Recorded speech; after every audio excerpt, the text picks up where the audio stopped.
É sempre interessante fazer a apresentação, não sei se todos já me conhecem, eu sou professor aqui de várias disciplinas de curso de pós-graduação na Uniguaçu, sou o professor Lázaro Nunes, eu sou farmacêutico bioquímico, mas eu trabalho já com cursos de graduação e de pós-graduação na nutrição desde 2003, então tem um tempo que eu já trabalho com nutrição e gosto muito de estudar a questão relacionada à nutrição, principalmente a nutrição do esporte, que é a minha área de atuação principal. Então tem aqui o meu Instagram, quem quiser seguir, tem alguns conteúdos que a gente coloca lá, é uma forma também da gente estreitar os nossos contatos, né? E aí, o que a gente consegue também demonstrar nessa aula é a importância de se aplicar os exames laboratoriais dentro do contexto da nutrição esportiva. Então, todo o conteúdo da nossa aula ele é embasado em algumas referências científicas, mas ele também tem muitos exemplos práticos de equipes que eu tive a oportunidade de trabalhar como um membro de uma comissão multidisciplinar, das quais sempre tinha lá um nutricionista parceiro para a gente atuar. E eu tenho muitos exemplos aqui, experiência bastante aplicada no futebol, mas eu também recentemente trabalhei com um clube de basquete feminino aqui da cidade de Campinas, que é de onde eu estou transmitindo essa aula. E aí também tive experiências com modalidades individuais, como atletismo, maratonistas, e mais recentemente com praticantes de CrossFit. Então, a gente tem dentro dessa aula muitos exemplos práticos e, além disso, né, gostaria de compartilhar com vocês, quem ainda não conhece, né, eu tenho lá um site onde eu tenho alguns conteúdos e também você encontra lá no site informações sobre o meu livro. Nesse livro de exames laboratoriais no esporte, eu tenho muito orgulho de dizer para vocês que ele é a primeira e única referência em português que trata especificamente de exames laboratoriais aplicados aos praticantes de atividade física e aos atletas, com valores de referência específicos e com a abordagem que a gente vai ver na aula de hoje também, muito específica.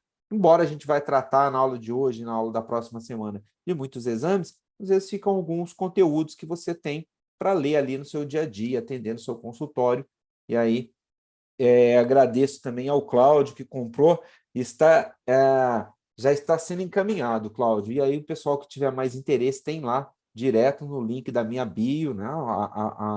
O link da compra, o link do site. E também tem, além da forma física, né, da impressa, tem o e-book lá no Kindle da Amazon, e é um compilado da literatura e também de muito material prático, né, de 20 anos de pesquisa nessa área, do qual tenho muito orgulho de dizer que eu participo. Bom, seguindo aqui, né, nessa introdução, vamos entender um pouquinho, né, conhecer o que nós vamos ver na aula desse sábado e também no nosso próximo encontro, porque a gente vai dividir isso em dois blocos, além de você ter também a aula interativa que tem alguns conteúdos que você deve ter acesso. O que a gente gosta de colocar nessa aula são sempre, além do conteúdo teórico, da explicação, discussão de resultados de exames que foram enviados pelos próprios alunos. Então, às vezes, a gente tem aí uma dúvida, e aí o pessoal me manda esses exames, fiquem à vontade também para mandar esses exames, que a gente vai ilustrar a nossa aula depois, ok? Mas eu vou deixar o meu contato aqui para isso, porque para que você possa fazer esse envio, tem que ser lá pelo meu e-mail. Na nossa aula de hoje, nós vamos falar bastante do hemograma, esse exame é muito útil na questão de avaliação nutricional, na questão da avaliação física, do desempenho e acompanhamento de pacientes, né, praticantes ou não de atividade física, de atletas profissionais ou amadores. Então, nós vamos dedicar um bom tempo para falar do leucograma, parte dos leucócitos, e do eritrograma, que vai versar bastante sobre as anemias. Tá? Depois nós vamos falar dos marcadores de lesão tecidual, principalmente de dano hepático, de dano do músculo esquelético e também de dano do músculo cardíaco. E aí sempre surge essa dúvida, será que eu, como nutricionista, eu preciso conhecer esses exames de marcadores de infarto agudo do miocárdio? Eu preciso conhecer alterações de hormônios? Sim, precisa. Por quê? Nós percebemos que, na prática da atividade física, muitas vezes o indivíduo pode se exceder, ou ele pode fazer uma atividade física sem ter um acompanhamento adequado, médico, nutricional, de um personal, e aí existem alguns exames que a gente pode mapear o risco que essa pessoa corre, né? Porque a gente tem que falar que a atividade física ela é sim importante para o bem-estar, para melhorar a qualidade de vida e para vários aspectos da nossa saúde e do nosso comportamento, mas o excesso também é perigoso. E a gente tem visto muitas pessoas aí sofrendo com problemas cardíacos, morte súbita. Então, a gente tem exames laboratoriais que podem avaliar isso. Isso também é importante para o nutricionista. Bom, nós não podemos esquecer dos marcadores de processo inflamatório, que estão aí intrínsecos dentro do treinamento, faz parte do treinamento alguém que tem processo inflamatório, só que a gente vai entender quanto que esse processo inflamatório deixa de ser benéfico e passa a ser um problema. Nós vamos falar também de função renal, que é importantíssimo para o funcionamento e estado geral de um indivíduo praticante de atividade física, avaliação do exame de urina e, lógico, falar dos exames de hormônios. Então, nós temos um conteúdo bastante extenso para a gente cumprir, mas sintam-se à vontade para ficar aqui participando no chat, colocar as suas dúvidas, tá? E essas dúvidas, elas são sempre pertinentes, né? Por mais simples que seja, quando vocês não estiverem entendendo alguma coisa que eu estou falando aqui, coloquem no chat aí que eu vou poder voltar e explicar novamente para vocês. Bom, seguindo aqui, né, essa apresentação, o primeiro desafio que a gente tem quando a gente fala de exames laboratoriais para praticantes de atividade física, exames laboratoriais no consultório de nutrição, isso é importante também a gente frisar, que é prerrogativa do nutricionista e está nas suas denominações, nas suas atribuições, solicitar exames para avaliar os atletas e avaliar os pacientes. Existe já em tramitação lá no Congresso, não sei se vocês já sabem, um projeto de lei que obriga os planos de saúde a receber os pedidos de nutricionista sem a necessidade de passar pelo médico antes, tá? Então, é interessante que quem não sabe desse projeto entra lá no site do Congresso, lá na Câmara dos Deputados, dá a sua opinião ou então, se você tem algum contato político, é bom a gente sempre ativar esses contatos para que esses projetos tramitem rápido, porque a gente vai perceber que isso faz uma grande diferença na hora que a gente está falando de avaliar o nosso paciente. Bom, o nosso atleta, o nosso paciente, ele também pode ser avaliado de forma remota. Que é isso? Nós temos hoje testes portáteis que podem ser feitos não no laboratório, mas no consultório, no campo de treinamento. Então, muitas equipes atualmente trabalham com esses mini laboratórios dentro das suas dependências, onde o nutricionista, o preparador físico, o médico do esporte tem a opção de fazer o exame lá, já ter o resultado de forma bem rápida e fazer, né, ajustes momentâneos. Então, para que a gente possa colocar isso em prática, a gente precisa entender por que é importante fazer exames. Porque quando alguém tem um problema de saúde, é fácil a gente solicitar o exame. Por exemplo, se eu vou a um pronto-socorro, se eu estou com algum problema, se eu vou ao médico, ele vai me pedir um exame e eu vou estar mais, vamos dizer assim, aceptivo a fazer esse exame. Por outro lado, uma pessoa que pratica atividade física, um atleta, ele nem sempre acha que é necessário fazer esse exame por ele se julgar uma pessoa saudável, mas nem sempre é assim. O primeiro ponto que a gente tem que ressaltar é que os exercícios em excesso, o treinamento excessivo, pode gerar uma lesão. Então, para prevenir uma lesão, eu tenho alguns exames, né? E também eu posso diagnosticar condições que prejudicam o desempenho. Se eu sou um atleta, seja amador ou profissional, eu quero desempenho, e esse desempenho, às vezes, ele pode ser afetado por algum problema relacionado ao funcionamento do organismo que a gente pode evidenciar nos exames. Dentro da nutrição, é importantíssimo que fazer o acompanhamento nutricional também exige exames laboratoriais, então, para fazer ajustes na dieta, para eu saber qual que é o melhor componente dietético ali, se eu preciso suplementar algum tipo de micronutriente, de alguma vitamina, exames laboratoriais são úteis para isso também, tá? E se eu pretendo monitorar o desempenho de um atleta, eu tenho testes físicos, inclusive vocês têm aí aulas que foram mencionadas pela Stephanie, com excelentes professores, inclusive a aula de treinamento, que é com o professor Charles, meu colega lá da Unicamp, ele vai falar bastante isso para vocês, testes físicos. Mas, às vezes, eu posso aliar um teste físico de desempenho com um exame laboratorial e descobrir por que eu não estou evoluindo, por que eu estou diminuindo o meu desempenho, por que eu não estou alcançando os meus objetivos através de um exame. E, por último, eu posso prevenir aquilo que a gente conhece como síndrome do overtraining. A gente vai falar um pouquinho disso na próxima aula, não na aula de hoje, mas a síndrome do overtraining, ela é um processo em que a gente tem uma diminuição do desempenho e, às vezes, o indivíduo pode ter até o afastamento temporário, um longo período, ou nem mais competir, por conta dessa alteração que envolve problemas relacionados à performance e também alterações de humor e alterações comportamentais. Então, para não deixar o indivíduo chegar na síndrome do overtraining, a gente tem alguns exames que a gente pode ir monitorando. Se no passado as pessoas pensavam, síndrome do overtraining é algo que só acontece em atletas de alto rendimento.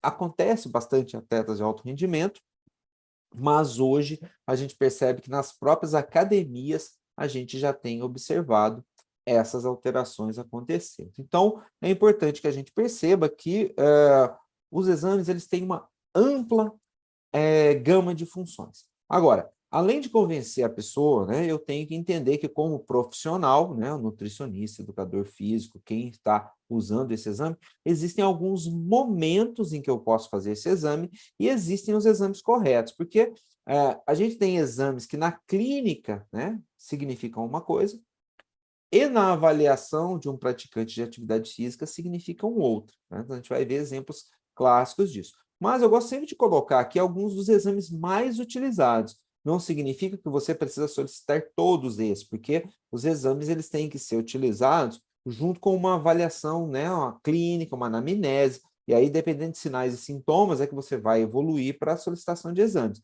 Eu gosto de colocar aqui no início da aula aqueles exames mais utilizados, e dentre esses você pode escolher. Então, o primeiro que a gente sempre procura é avaliar a questão relacionada às lesões e ao desempenho. Então, se você quer pensar em monitorar desempenho e lesão, não posso esquecer de colocar os marcadores de lesão muscular, MCK, mioglobina e o AST. E não se preocupe nesse momento que eu só estou citando esses exames, porque a gente, ao longo da aula, a gente vai falar bastante deles, né? Os marcadores de processo inflamatório, eles incluem aqui o hemograma e a proteína C reativa, que não devem faltar nunca em uma avaliação. Se a gente tivesse que escolher um exame, seria o hemograma, para sempre solicitar, tá? Tanto que alguns laboratórios agora já facilitam, né, a realização desse exame. Os marcadores de lesão hepática, como o ALT e o GGT, percebam que o ALT é o TGP e o AST é o TGO. Eles estão separados aqui, porque no esporte, o AST ele tem mais a ver com o músculo esquelético, não com o fígado, tá? Então, é importante que a gente entenda isso.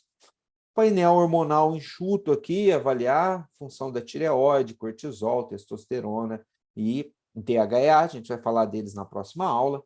Os metabólitos, ureia, creatinina, ácido úrico, e aí alguns laboratórios têm liberado isso daqui, ó, o BUM. O que é isso? Nós vamos discutir isso ainda na aula de função renal, mas presta atenção, a ureia, ela é a forma em que a gente excreta o nitrogênio do nosso organismo. Então, todo o metabolismo proteico da quebra dos aminoácidos gera amônia. E a amônia, como ela é tóxica para o organismo, eu tenho que transformar essa amônia em ureia, tá? E aí eu vou eliminar essa ureia pela urina, tá? Só que a ureia, ela tem nitrogênio que vem da amônia, dos aminoácidos que estão nas proteínas, mas ela também tem bicarbonato. Então, quando a gente fala de BUM, seria somente o nitrogênio que eu estou eliminando do meu organismo, tá? Então, é importante que a gente entenda isso, porque dá uma diferençazinha. Às vezes o laboratório coloca ureia e BUM. Eles são formas de avaliar o nitrogênio, só que o BUM é o nitrogênio puro e a ureia tem ali o componente do bicarbonato, tá? E quando a gente fala de ureia e creatinina, na clínica eu estou falando de função renal, de avaliação de função renal. Mas aqui a gente está falando de creatinina de massa muscular e de ureia de metabolismo de proteínas. Então a gente vai discutir isso mais adiante na nossa aula, não na aula de hoje, talvez na aula da próxima semana. E o ácido úrico, ele é um importante antioxidante que a gente tem no organismo, a gente vai discutir um pouquinho sobre ele. Bom, marcadores de sistema imunológico, que são importantíssimos em um praticante de atividade física, aqui a gente pode citar micronutrientes, como zinco, selênio, vitamina D e ferro, e a IgA na saliva. Vamos falar também em detalhes desses exames. E também avaliação metabólica, uma urina do tipo 1. Então, esse que seria um painel geral inicial, tá? Se você tivesse que escolher os principais, seriam estes aqui. Você faria um perfil mais enxuto, né? E de uma avaliação inicial você conseguiria colocar esses exames. E aí a gente tem também, quando a gente fala de nutrição, né, os painéis que estão relacionados com o estado nutricional. Tá? E aí, no estado nutricional, eu tenho os exames tradicionais, como glicemia, hemoglobina glicada, o próprio perfil lipídico, proteínas totais e albuminas, vitaminas do complexo B, e aí a gente vai falar disso hoje ainda, de complexo B, de marcadores como magnésio, cálcio e a própria homocisteína, que a gente vai entender ainda na aula de hoje para que serve. Esses seriam marcadores de estado nutricional, quando você faz uma adequação na dieta. Percebam, os marcadores de processo inflamatório de lesão, você precisa repetir em alguns momentos ao longo do treinamento. Os marcadores de estado nutricional, você vai fazer um acompanhamento dependendo da sua intervenção nutricional. Tá? Então, às vezes, você vai repetir alguns desses exames, mas não necessariamente todos eles. E aí, se você faz uma glicemia e hemoglobina glicada, está ok, tem necessidade de você repetir. Né? Vai repetir só depois de uma outra avaliação, uma vez por ano. Né? Agora, se você faz e encontra uma alteração, uma resistência à insulina, você então vai fazer um ajuste na dieta, às vezes vai ser necessário alguma medicação, né? E aí o médico vai avaliar isso, e aí você vai fazer uma reanálise. Então é importante que você entenda esses ajustes em relação aos exames. E é importante a gente saber também que o praticante de atividade física e o atleta, eles podem sim ser diabéticos. Eu já trabalhei com atletas diabéticos. E aí a gente tem que ter um cuidado especial, tanto na dieta quanto no treinamento desses atletas, para evitar as complicações relacionadas à diabetes. E aí eu tenho aqui alguns parâmetros que são estimados. E aí eu queria chamar a atenção para vocês o seguinte: o que é um parâmetro estimado? Ele é um cálculo, tá? É um cálculo que o laboratório está realizando para você. Não é uma análise que foi realizada. Então, glicemia média estimada é um cálculo baseado na hemoglobina glicada.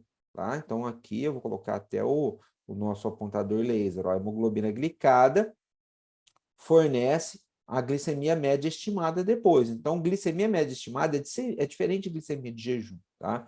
Não HDL colesterol é um cálculo também que o laboratório faz, e a relação albumina-globulina. Então, esses parâmetros estimados, você não precisa solicitar no seu pedido. Por quê? Você, se o laboratório não liberar, você pode calcular. Mas é bom lembrar que para calcular a glicemia média estimada, você precisa ter hemoglobina A1C. Para calcular o não HDL colesterol, você precisa de colesterol total e de HDL colesterol, um menos o outro. E a relação albumina-globulina, você precisa das proteínas totais e da albumina. Tá? Então, fique atento, porque alguns desses exames, eles estão ali como exames, mas eles não foram efetivamente analisados, eles foram apenas calculados. Esses são alguns exemplos, eu vou falar de outros ao longo da nossa aula, para você entender um pouquinho.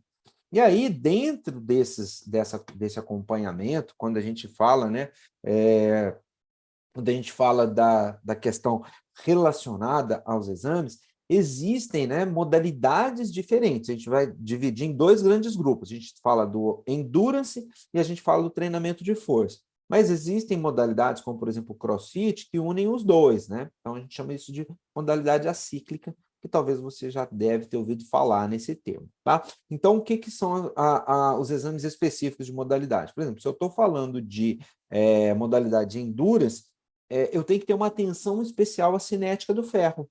Então, tem que pensar lá em transferrina, capacidade total de ligação do ferro, receptor solúvel de transferrina. Eu tenho que pensar nas troponinas cardíacas, porque existe um risco ali de infarto agudo do miocárdio, dependendo da extensão e duração da atividade física, e marcadores de avaliação renal, como a cistatina C. Então, aqui, nos atletas de endurance, eu tenho um cuidado particular aqui. Já naqueles atletas que fazem um treinamento mais voltado para força, hipertrofia, eu preciso de avaliar alguns exames específicos de hormônios, como, por exemplo, o IGF-1, importante na síntese proteica, o SHBG, transportador de hormônios esteroides, o próprio LH, o FSH, estradiol e prolactina. Então, nós vamos falar dessas análises hormonais no próximo encontro. Mas é importante entender que, dependendo da modalidade que você está avaliando e dependendo do objetivo do seu paciente, né, ou daquela pessoa que você está acompanhando, exames específicos são necessários. Então, isso vai depender muito de uma anamnese. Bom, e aqui, para responder o comentário e a dúvida do Pedro, né? Exatamente, Pedro, a maioria desses pacientes diabéticos que a gente está falando no esporte são atletas com diabetes tipo 1, né? Aquela diabetes onde o indivíduo ele não produz a insulina, porque ele tem uma alteração ali no pâncreas. Então, ele necessita da aplicação de insulina. Já trabalhei com alguns exemplos de atletas conhecidos, alguns até já pararam de praticar a modalidade, alguns jogadores de futebol que já se aposentaram, e a gente não pode divulgar isso, porque isso acaba causando ali uma desvalorização, às vezes, do atleta, embora o atleta exerça a sua atividade, desempenhe seu papel dentro de campo de forma muito positiva, né? Com muito sucesso. Só que isso acaba sendo restrito, né, a quem está trabalhando ali no ambiente multiprofissional. Bom, seguindo esses exames, eu tenho uma outra particularidade. Eu já sei que é importante fazer os exames, para que vou fazer, quais os principais.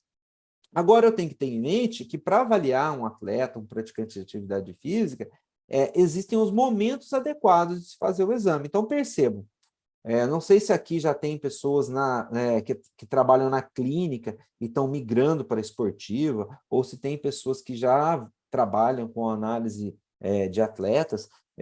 Se você está num consultório, o paciente senta na sua frente, você faz uma anamnese, pede os exames para ver se ele tem um problema clínico.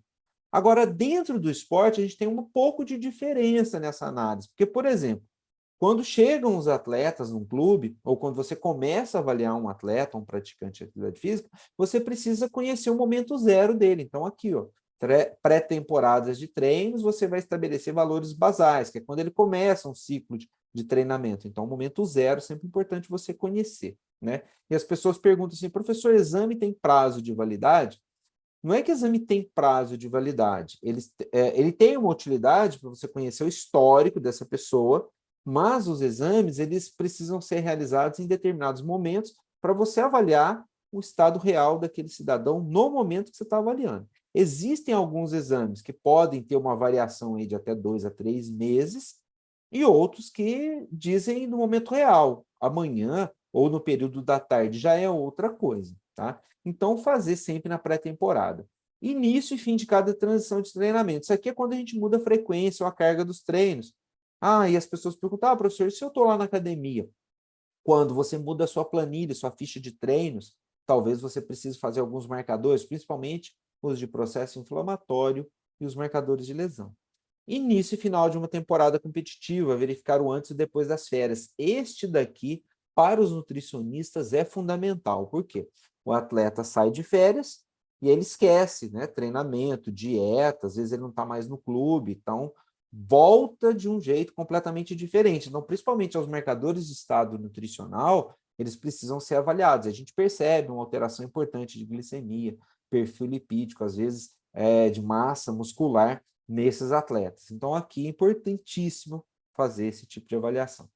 E aqui eu gosto muito desse, ó, antes e após uma sessão de treinos ou teste de desempenho, a gente vai avaliar o comportamento agudo do biomarcador. Eu vou colocar alguns exemplos para vocês aqui, principalmente quando eu estou pensando naquela questão do overtraining, da síndrome do overtraining. Eu preciso saber se esse atleta está recuperado, porque, gente, não é simplesmente ir treinar, você precisa treinar na quantidade certa, ter um treino de qualidade, né? Então, a nutrição, ela ajuda a recuperação, mas você precisa evidenciar, às vezes, se o seu organismo está realmente recuperado, e tem alguns exames que podem nos mostrar isso. Eu vou dar exemplos de como fazer isso, tá? E antes, após uma competição ou lesão, muita gente faz esses exames aqui depois de uma lesão para ver se o atleta está recuperado, se ele pode voltar a competir, né, de forma normal, se ele pode voltar a treinar. Então, a gente tem hoje muitos clubes fazendo isso, ok? E aí, o comentário da Stephanie é realmente verdade, o exame é como se fosse uma foto, né? Isso, ele dá um retrato para a gente em determinado momento. E aí, eu posso ver como era no passado, comparar o hoje. Isso? Perfeito. E existem alguns procedimentos que a gente faz no laboratório que eles nos dão uma segurança maior aí, por exemplo, de 2 a 3 meses, dependendo se eu estou avaliando, por exemplo, uma hemoglobina glicada, e eu posso cruzar isso com uma glicemia de jejum. Então, a gente vai ver que tem exames que podem nos dar uma questão um pouco temporal. Tá? E aí o Pedro tem um comentário aqui, né? Como os clubes lidam com os exames de rotina. Você trabalhou com os clubes mais interior, eles dão esse suporte para os atletas? O Pedro, eu trabalhei com clubes do interior, mas também tenho aqui contatos e trabalhos em clubes da capital, e também conheço profissionais, por exemplo, tenho amigos, tenho uma amiga que é nutricionista do Palmeiras, tem ex-alunos aqui da Uniguaçu que trabalham no Botafogo, no Flamengo. Então, geralmente, o que os clubes fazem? Eles fazem uma bateria de exames no início do ano, e esses exames de desempenho, de lesão, eles vão repetindo semanalmente. Agora, lógico, depende muito do dinheiro, né? Então, o clube do interior ele tem menos recursos, então ele faz em alguns momentos específicos, ou às vezes para competições. Aqui no estado de São Paulo, é muito comum, né, os clubes do interior se preparar muito para o campeonato regional, o campeonato paulista, e depois, ao longo do ano, eles não têm um calendário, né? Se for a Mirtz, com certeza, é a Mirtz Stancanelli. Se você fez estágio com ela, você fez estágio com uma das melhores, uma referência na nutrição esportiva. E não é à toa que o Palmeiras está com esse sucesso todo, né? Pena que ela não está no São Paulo, mas enfim, ela está lá no Palmeiras, eu torço por ela também.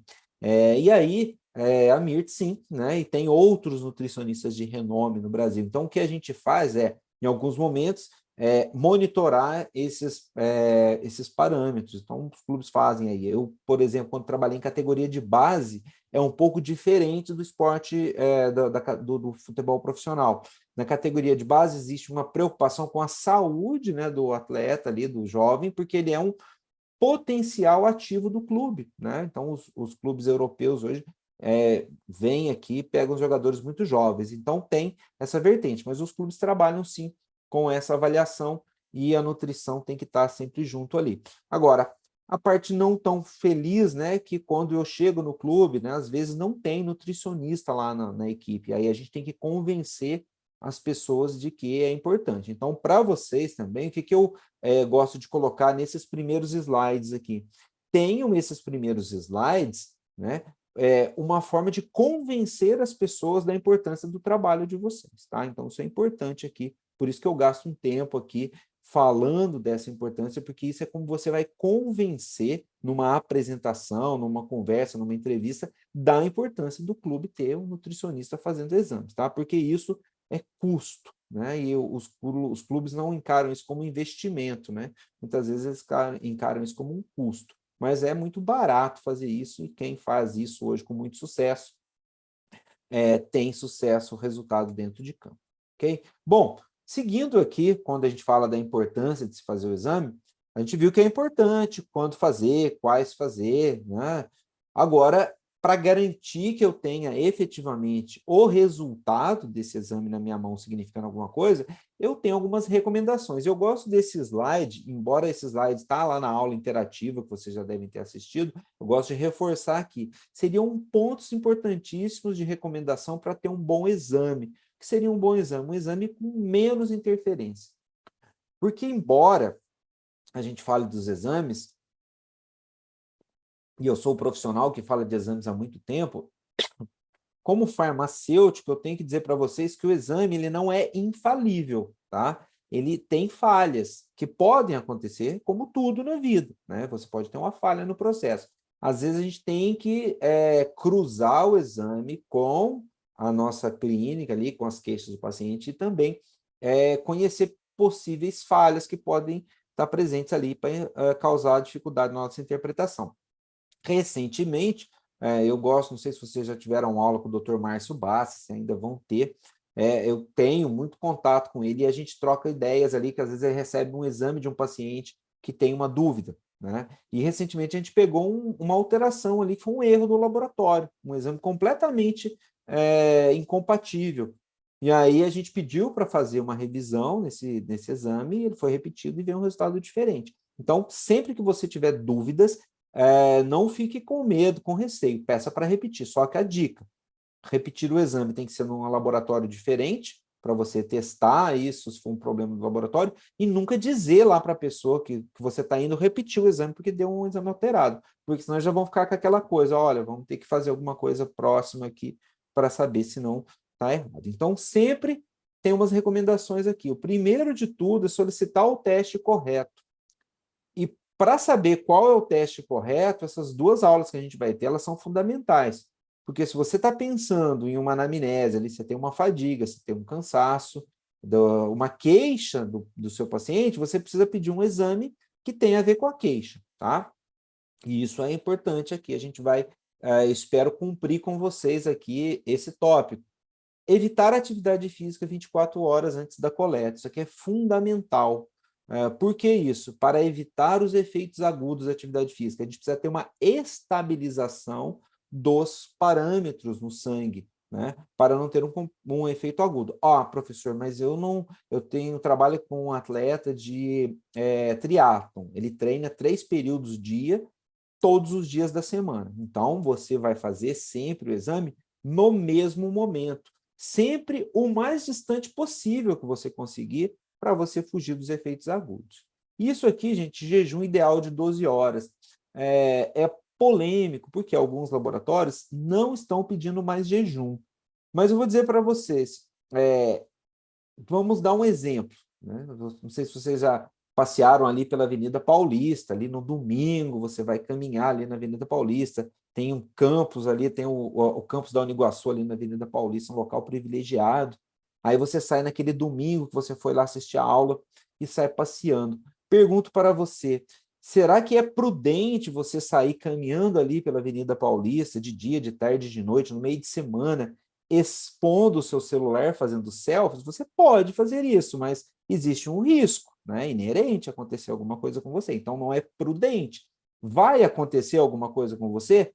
Eu espero que não, mas pode acontecer porque a gente está se expondo a um risco, tá? A gente sabe que a gente vive num país em que as oportunidades elas são criadas aí. Então, não é prudente. Então, quando eu vou lá, não vou ficar fazendo selfie lá no meio da rua, do trânsito, posso ser atropelado, pode vir uma bicicleta e passar por cima de mim, ou pode ser uma pessoa que tem uma bicicleta, acha que eu não estou precisando do meu celular e leva embora, né? Então, assim, não é prudente.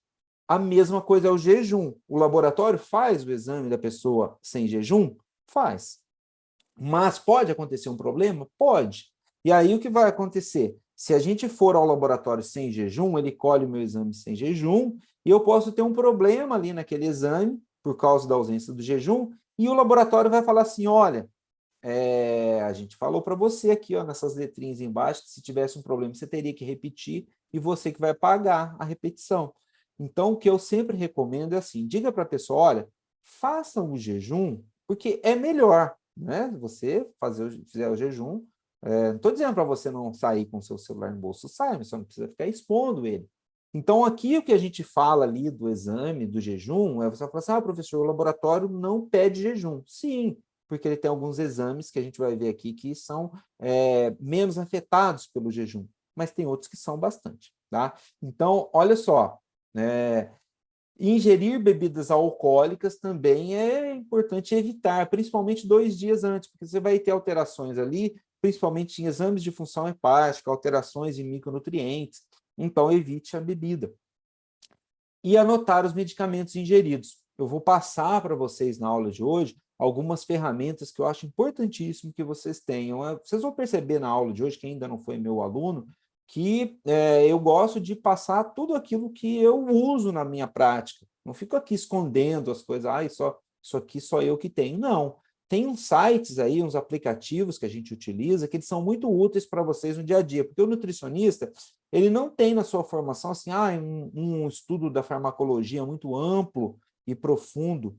Então, se você anota os medicamentos que o seu atleta, seu paciente utiliza, você pode verificar se esses medicamentos causam alguma alteração nos exames ou em alguns micronutrientes que a gente vai ver aqui. E tem um site aqui que eu vou colocar para vocês aqui, ó, tá? Ele tem um site e tem um aplicativo. Eu gosto dele porque ele é gratuito, é o drugs.com. Ele é gratuito, tem um app que você pode colocar no celular e pode ir direto no site. Você coloca todos os medicamentos, ele está em inglês, mas se você quiser, você pode colocar um plugin de tradução. Você coloca todos os medicamentos que o seu paciente ou atleta utiliza e ele vai falar as interações e as alterações laboratoriais ali, tá? Esse é fantástico. Depois eu vou passar um outro para vocês que eu uso bastante, que é muito útil para a nutrição. Então, o paciente manda para você os exames, os medicamentos, e você já vai saber. Você não precisa saber na hora, né? Você olha depois ali e faz uma anamnese baseada nisso. Então, é muito importante que você diga para a pessoa falar todos os medicamentos, inclusive suplementos, vitaminas e plantas medicinais, porque às vezes ele entende que isso não é uma medicação, tá? Então, é importante. E sempre é importante manter os medicamentos de uso contínuo para fazer os exames, a não ser que seja, por exemplo, um medicamento que dá cor na urina e você vai fazer exame de urina, tá? Então, fazer preferencialmente pela manhã também, entre 7 e 10 horas da manhã. Tá? Obrigado também aí pelo comentário da Stephanie e do Hélio também. Pessoal, essas recomendações, elas são importantes de você passar isso para a pessoa na consulta. Por quê? Porque quando ele está lá no laboratório, às vezes, se ele já não está de jejum, ele não vai querer voltar ali um outro dia. Então, passa na consulta, fala para a pessoa, explica dessa importância, ok? Bom, quando a gente fala de jejum, é a ausência do alimento por um período. E quando a gente fala de dieta, é aquilo que o indivíduo come habitualmente, é o que ele ingere de alimento durante a semana, no seu dia a dia. Isso são coisas diferentes que têm impactos diferentes no exame, tá? E aí, as pessoas confundem muito isso. Vamos pensar, uma pessoa que ingere muitas gorduras na sua dieta, ele mesmo fazendo 12 horas de jejum, muitas vezes ele vai ter um nível de triglicerídeos e de colesterol mais elevado. E às vezes só você ajustando a dieta dessa pessoa, você já vai ter uma alteração nesse parâmetro. Se você está pegando um atleta vegano e um atleta que não é vegano, creatina, ureia, vitamina B12, ácido fólico serão diferentes, próprio ferro. Então, às vezes, você vai precisar de suplementar algumas coisas na dieta dessa pessoa. E o exame dessa pessoa será diferente. Tá? Outro dia eu estava avaliando perfil lipídico de jogadores de futebol.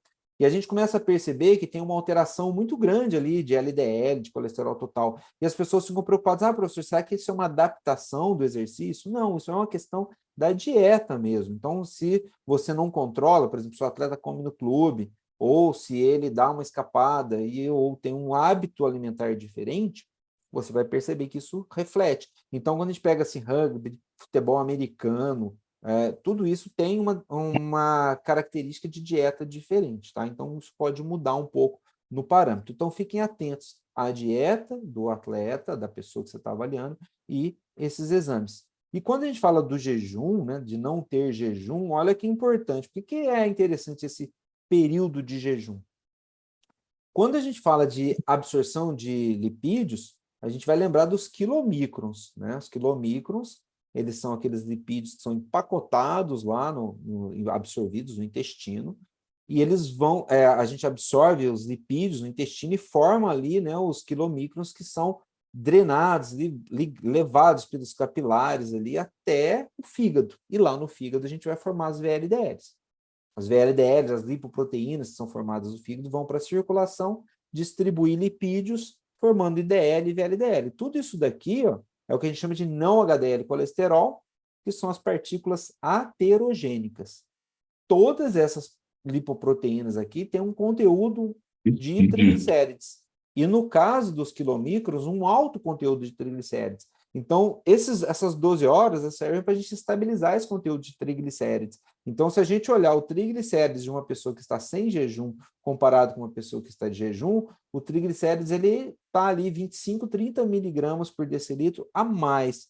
E aí vocês vão perceber que o laboratório ele tem um valor de referência diferente quando a pessoa está de jejum e não jejum.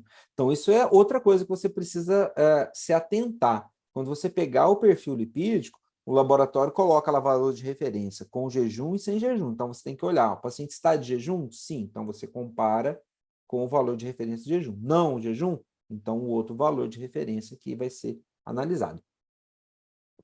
Bom, o perfil lipídico a gente já sabe que tem essa alteração. mas eu pergunto para vocês, e se a gente for avaliar hemograma?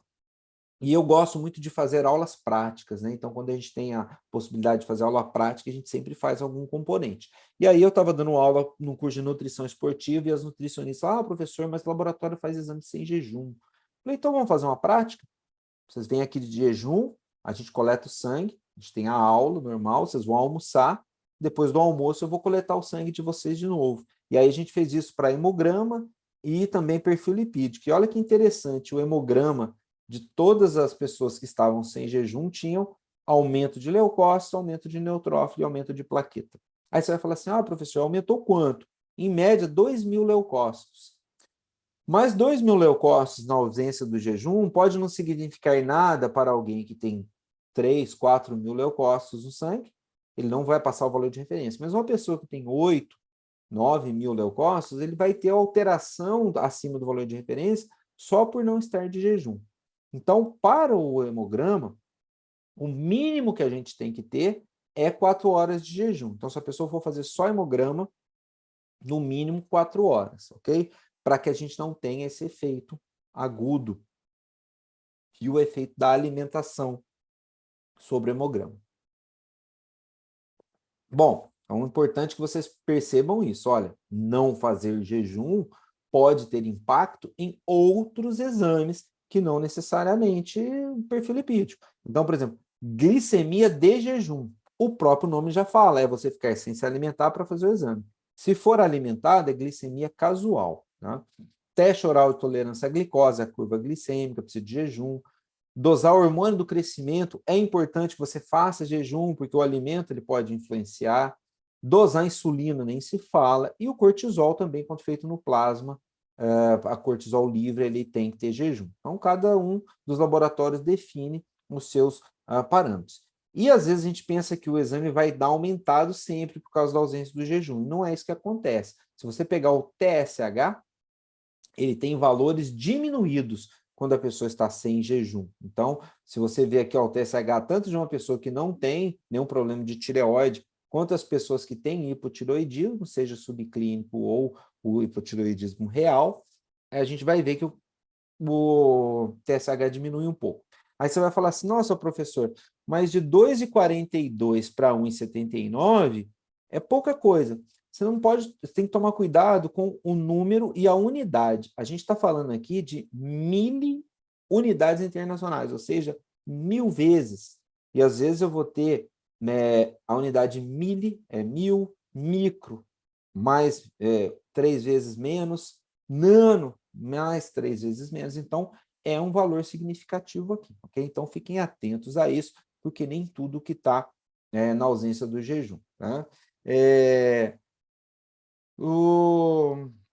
Deixa eu ver aqui, Steph, se quiser, podemos colocar algum estudo de caso no fórum para estudarmos durante as próximas semanas e apresentar na próxima aula. Pode ser, tá? Inclusive, se for, dependendo do dia, né, que for o estudo de caso, se eu puder participar, vou participar com prazer.